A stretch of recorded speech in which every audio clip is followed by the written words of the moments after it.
에코백이라고 우리가 부르는 가방인데 저는 에코백이라고 잘 부르지 않게 됐는데 왜냐하면 언제부턴가 에코의 기능을 상실했다고 느끼기 때문입니다.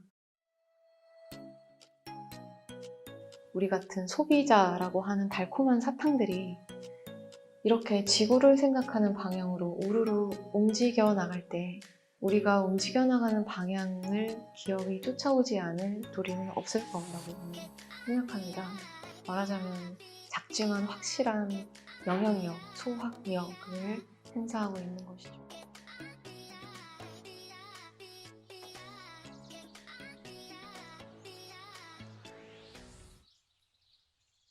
아무래도 오늘의 주제가 개인으로 시작하는 것이다 보니까 저의 어떤 개인적으로 어떤 사람인지를 소개하는데 약간 좀 힘을 줘봤습니다.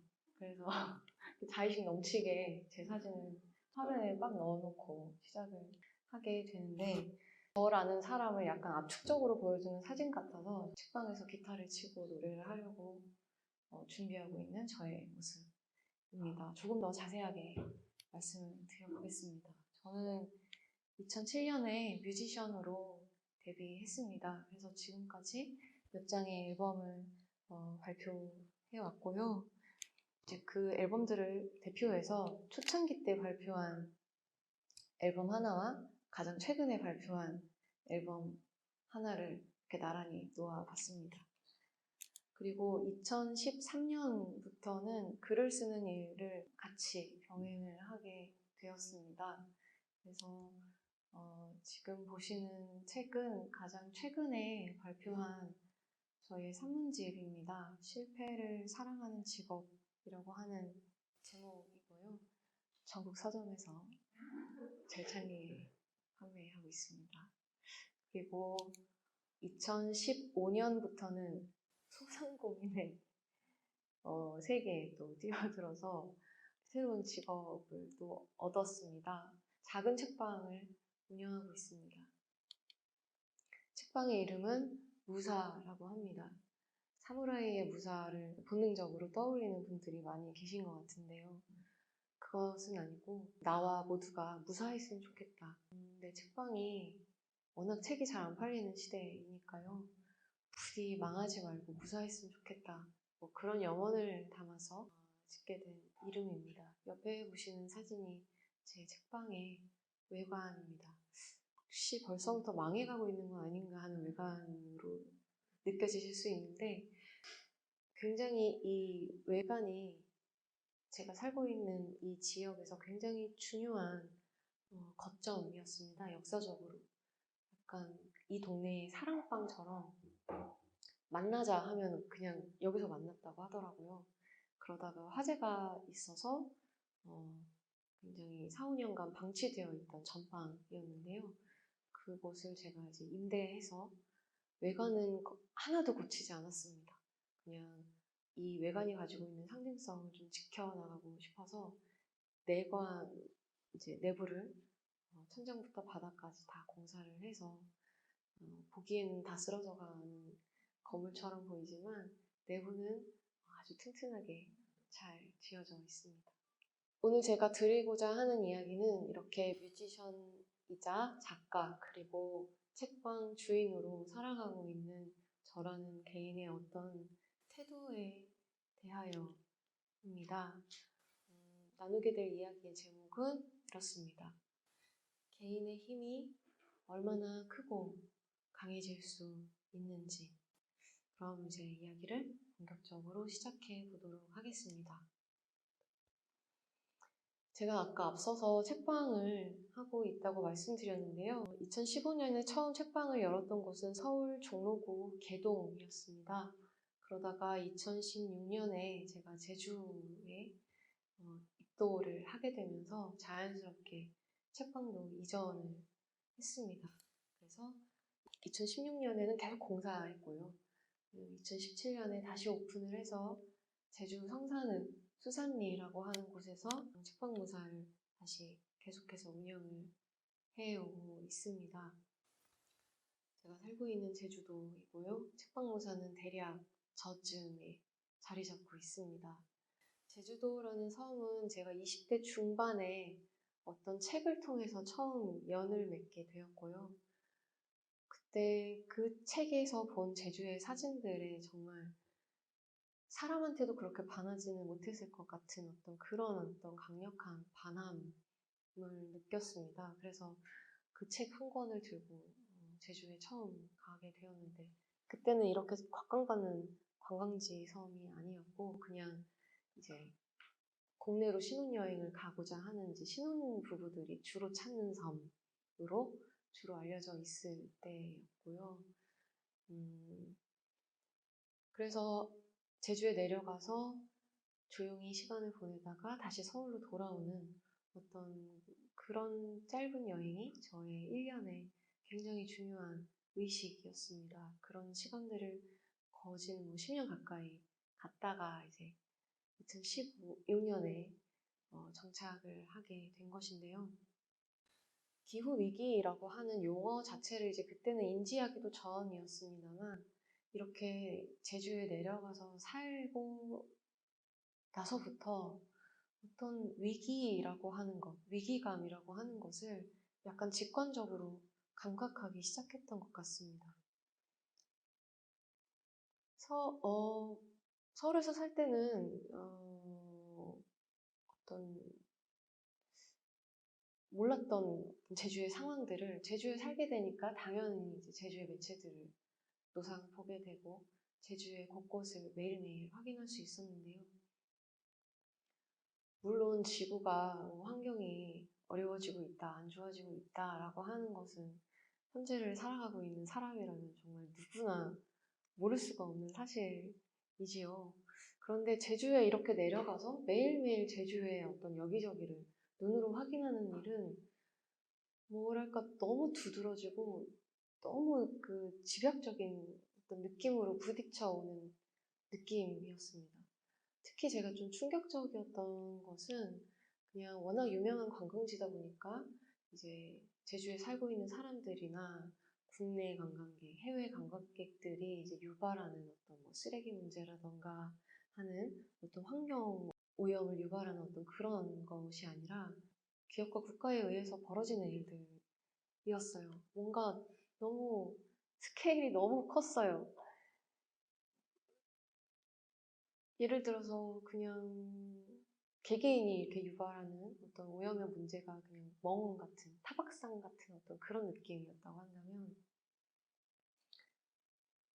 기업과 국가에 의해 벌어지는 일들은 스케일이 너무 컸던 것이죠. 갑자기 팔이 하나 숭덩 잘려나간다든지, 갑자기 뜨거운 물이 몸에 확 쏟아지는 느낌이라든지 약간 그런 느낌이었습니다.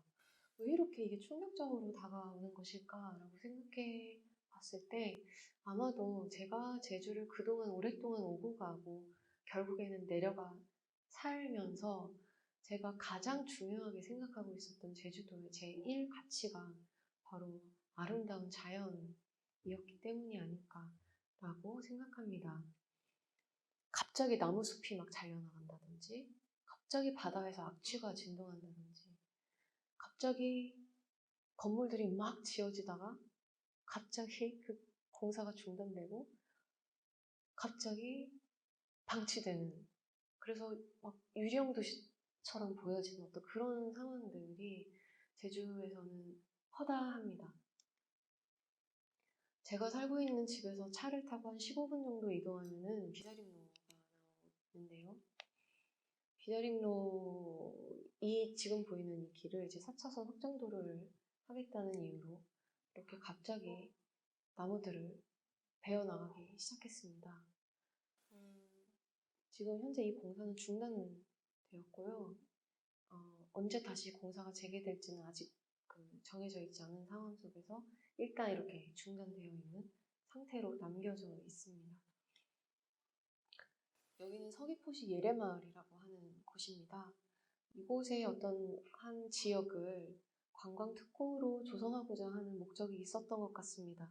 그래서 타운을 막 신나게 건설을 했던 것 같은데 그냥 그러다 말았어요. 그래서 지금 이 건물들이 그냥 이대로 방치되고 있습니다. 그냥 유령 도시처럼요. 그리고 현재 제주도는 이제 제2공항의 건설 여부를 놓고 옥신각신하고 있는 중입니다. 이렇게 오염과 위기의 현장 속에서 고군분투하고 있는 섬에서 저는 살고 있습니다. 그리고 그 섬에서 살면서 개인으로서 할 수 있는 노력들, 제주와 그리고 지구를 위해서 정말 정말 소소하고 미약하지만 하고 있고 그 노력들을 말씀을 드려보겠습니다. 제 개인으로서 하고 있는 노력들을 굉장히 자잘한 노력들이 있습니다만 그것을 두 가지로 정리해 본다면 하나는 소비 그리고 하나는 먹는 일입니다. 저의 소비 생활에 있어서 두 가지의 원칙 같은 것이 있는데요. 하나는 쉽게 지갑을 열지 않는다가 있습니다. 소비하기 전에 이것을 사도 될까?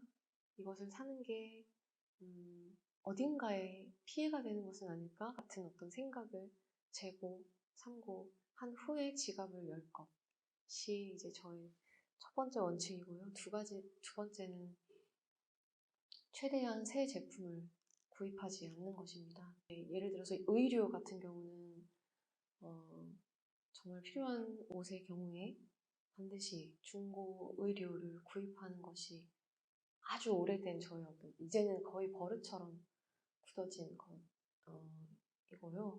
그리고 저희 직업 특성상 무대 의상이라는 게 좀 자주 필요한데요.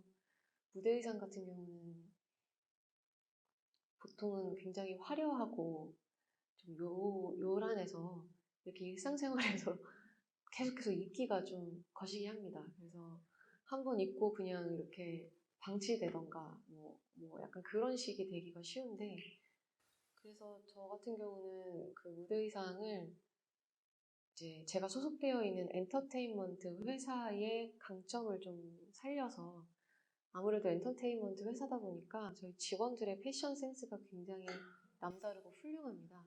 그래서 저희 직원들한테 옷을 빌려가지고 직원들의 옷을 입고 무대에 오르곤 합니다. 그리고 이제 뭐 가전제품이나 생활잡화 같은 경우에는 이제 당근마켓을 이용하고요. 그 밖에는 SNS를 통해서 혹시 내가 이거 필요한데 필요 없으신 분 이렇게 먼저 좀 수소문을 하는 편입니다. 그래서 저 안 쓰는 그 물건이 있다라고 할 때 그것을 구입하거나 아니면 그냥 얻거나 하는 식으로 저의 어떤 그 생활 그 잡화 그리고 가전제품을 충당하고 있고요.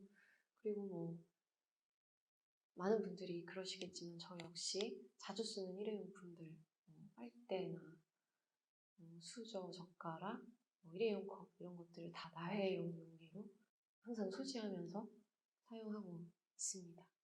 그리고 또 하나의 저의 노력이 이제 먹는 일인데요.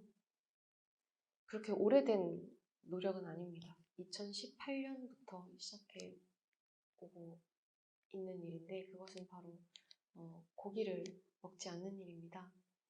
많은 전문가가 밝히고 있듯이 저탄소 사회로 가기 위해 개인 차원에서 할 수 있는 가장 적극적이고 유의미한 행동 중 하나가 바로 탈육식이라고 하지요.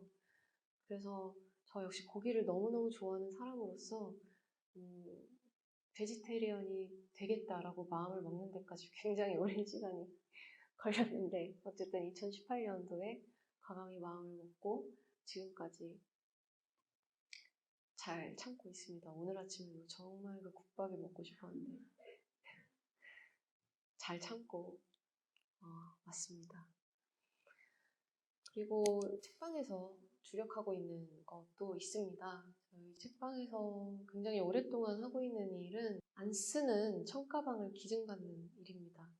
이런 일들을 하고 있고 또 하나의 노력은 아무래도 책방이니까 책을 구비하고 판매를 하는 과정 속에 있어서 이제 환경이나 지구 위기, 그리고 이제 채식 관련한 어떤 도서들을 굉장히 중점적으로 읽고 하려고 노력하고 있습니다.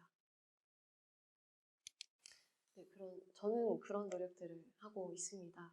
그런데 그와 동시에 탄소 배출의 주범인 제가 동시에 있습니다. 저는 기후 변화의 위기에 대해 개인으로서 말하기 위해서 제주에서 비행기를 타고 서울에 옵니다. 그리고 이 일이 마치면 비행기를 타고 제주에 갑니다. 지구를 위해 애쓴다는 말을 하면서 탄소 배출을 엄청나게 하고 있는 어떤 이동수단을 타고 이동한다라는 것이 주는 이 모순의 상황이 저는 언제나 절망적이고 좀 그렇습니다. 그뿐만이 아니고요. 이거는 약간 좀 상징적인 의미로서 이 두 이미지를 이렇게 올려봤는데요. 하나는 청가방이고 하나는 텀블러입니다. 에코백이라고 우리가 부르는 가방인데 저는 에코백이라고 잘 부르지 않게 됐는데 왜냐하면 언제부턴가 에코의 기능을 상실했다고 느끼기 때문입니다. 정말 범람하고 있는 굿즈이고 이 가방을 하나 구입해서 정말 유의미한 친환경의 결과로 이끌어가기 위해서 사용해야 되는 횟수와 기간이 있는데 대체로 그 기간을 우리가 다 채우지 못하죠. 그리고 또 사거나 원치 않는데 받거나 합니다. 아까도 제가 책방에서 안 쓰는 청가방을 기증받고 있다라고 말씀을 드렸는데요. 저는 제 개인적으로 굉장히 썩 나쁘지 않은 퍼포먼스라고는 생각합니다. 그런데 그것이 과연 실질적으로 유의미한 환경에 도움이 되는 일일까라는 데에는 회의적입니다. 전국에서 많은 분들이 보내주시는 그 청가방들이 제주도까지 오는 와중에 배출하는 탄소들은 얼마나 될까? 그리고 그 탄소 배출을 무마할 수 있을 만큼 내 책방에서 이 퍼포먼스가 유의미한 것일까? 라는 질문을 던질 때마다 한숨부터 나오게 되고요. 이걸 그만하는 게 맞을까? 라는 생각도 사실은 자주 하고 있습니다. 그리고 텀블러 같은 경우도 마찬가지인데요. 일회용 플라스틱 컵을 좀 덜 쓰자라는 취지에서 텀블러를 쓰자라는 말이 나오게 되었는데 사실 텀블러도 에코백 저리 가라 할 정도로 너무나 많이 만들어지고 있는 실정이지요. 그리고 텀블러는 재활용이 되지 않는 물건입니다. 보온과 보냉의 어떤 역할을 수행하기 위해서 충전재가 들어가게 되는데 그 충전재가 뭐가 들어가는지 알 수 없기 때문이라는 이유로 재활용을 할 수 없다고 하더라고요. 그런데 너무 많이 만들어지고 있고 또 동시에 많이 버려지고 있습니다. 실제로 당근마켓 가면요. 텀블러를 판다라고 하는 그 게시물이 어마어마합니다. 이게 정말 친환경적인가 라고 하는 어떤 딜레마에 환경을 생각해 보는 사람이라면 개인으로서 누구든지 아마 빠지는 고민이 아닐까 싶습니다. 그뿐만 아니라 기후 위기에 대해서 좀 걱정하는 마음으로 이런저런 콘텐츠를 우리가 많이 찾아보게 되지요. 그런 콘텐츠들도 개인에게 어떤 절망감을 계속해서 안겨주고 있는 것 같습니다. 이를테면 친환경 마크를 달고 있는 마트에서 굉장히 많이 판매되고 있는 친환경 제품들이 정말 친환경인가 하고 있는 어떤 의심에서 출발한 콘텐츠를 볼 때 플라스틱의 종류가 너무 많고 분리배출을 그렇게 열심히 잘 하고 있는 정말 개인들이 있는데도 불구하고 재활용률이 너무 저조하고 너무나 이렇게 다양하게 섞인 어떤 아더라고 표시되어 있는 그런 어떤 재활용되지 않는 플라스틱이 또 너무 많아서 기껏 분리배출을 해놓으면 그냥 수거되고 그냥 이렇게 이렇게 태워지는 소각되는 또 그런 어떤 과정들을 직시하게 될 때 그리고 또 이제 기후 위기에 대해서 이렇게 위기감을 막 설파하는 여러 전문가들의 목소리 속에 개인이 아무리 종이 빨대 쓰고 빨대 안 쓰려고 하고 텀블러 들고 다니고 해도 기후변화의 위기에 그렇게 유의미한 변화로 이어지지 않는다라고 하는 어떤 쓸쓸한 체념 같은 것들이 고스란히 전해진단 말이죠. 그럴 때마다 뭔가 굉장히 조용한 무력감에 저도 너무나 자주 빠지게 됩니다. 그러나 그럼에도 불구하고 저는 개인이 가지고 있는 가능성, 개인이 가지고 있는 힘에 포기를 할 수가 없습니다. 특히 얼마 전에 있었던 브리타 어택 같은 일화를 볼 때 그렇습니다. 플라스틱을 아끼고 싶어 하는 많은 사람들이 브리타 정수기를 굉장히 많이 사용하고 있습니다. 그런데 이제 브리타 정수기에 들어가는 필터가 있는데요. 이 필터가 국내에서는 재활용되지 않는 실정입니다. 저부터도 이 브리타 정수기를 사용하면서 이제 필터를 4주간 사용하게 되거든요. 그럼 이 4주 동안 저는 이제 플라스틱 생수병을 안 쓰니까 아낄 수 있는 것이죠. 그러다가 4주가 지나서 이 필터를 버리게 될 때 이건 겉으로 봐서 너무 명백한 플라스틱인데 플라스틱으로 분리배출을 해야 되는지 아니면 일반 쓰레기로 버려야 되는지 항상 이렇게 헷갈리게 되거든요. 그런데 유럽과 미국에서는 이 폐필터를 수거해서 다시 재활용하고 있는 프로그램을 시행하고 있다고 해요. 국내에는 없고요. 그것을 알게 된 소비자들이 그 불만을 어떤 강한 동기로 품고 뭉쳤습니다. 그래서 14,545명의 서명을 확보하고 1,500여 개의 폐 필터를 전국에서 모았습니다. 그래서 브리타 코리아에 제출하면서 유럽과 미국에 존재하고 있는 이 폐필터 수거해서 재활용하는 이 프로그램을 빨리 국내에도 도입해달라라고 하는 의견을 전달한 것이죠. 그리고 브리타 코리아에서 굉장히 긍정적인 답변을 받았습니다. 2021년부터 사용 후 필터 수거 재활용 프로그램을 시행하겠다라고 하는 약속을 받아낸 것이죠. 이제 그 약속이 올해 정말로 실현이 되는지 끝까지 지켜봐야 하는 과제가 남아 있습니다만 굉장히 고무적이고 긍정적인 결과가 아닐 수 없습니다. 뿐만이 아닙니다. 그 팩 우유나 팩 두유 그리고 요구르트에 붙어있는 일회용 빨대 있지 않습니까? 나는 그거 필요 없다. 나는 그 빨대를 사용하고 싶지 않다라고 하는 개개인들이 모여서 그 빨대를 모아서 유럽에 보냈습니다. 의견도 전달했지요. 우리는 이 빨대를 사용하고 싶지 않습니다. 빨대를 안 써도 되는 제품을 출시해 주십시오. 라는 의견을 전달했고 놀랍게도 이 유럽에서는 이제 손편지로 응답했습니다. 근데 이 응답에서 그친 것이 아니라 국내 최초 전용 빨대라고 하는 그 컨셉으로 매출이 굉장히 이제 올랐던 한 요구르트 브랜드가 있었는데요.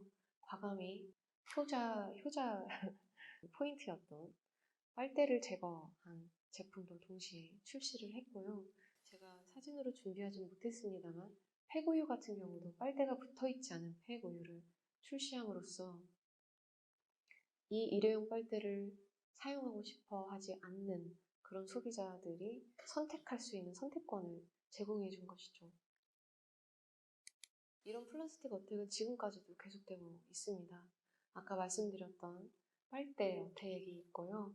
그리고 우리가 담배를 피우고 나서 버리는 담배 꽁초 속에 있는 미세 플라스틱이 바다로 흘러들어가서 해양 오염을 유발하고 또 그것이 먹이인 줄 알고 삼키게 되는 어떤 해양 생태계에 유발하는 어떤 그런 문제점들을 빨리 해결하라 라고 KTNG에 요구하는 시가렛 어택이 있었습니다. 그리고 우리가 사용하는 화장품 용기의 90%가 재활용이 되고 있지 않은 어떤 실태를 빨리 개선해달라고 요구하는 화장품 어택이 현재 진행되고 있는 중입니다. 그 밖에도 저는 개인적으로 그 햇반 용기를 모으고 있는데요. 햇반 용기가 혼합 플라스틱이기 때문에 재활용되고 있지 않잖아요. 근데 사실 햇반 물과 더불어서 정말 우리가 모두 일상적으로 사용하고 있는 플라스틱인데 이게 좀 더 뭔가 재활용하기 쉽게 단일 플라스틱으로 바꾸던지 아니면 좀 더 나은 대체 용기를 개발하던지 하는 방식으로 빨리 좀 움직여줬으면 좋겠는 마음이 있어서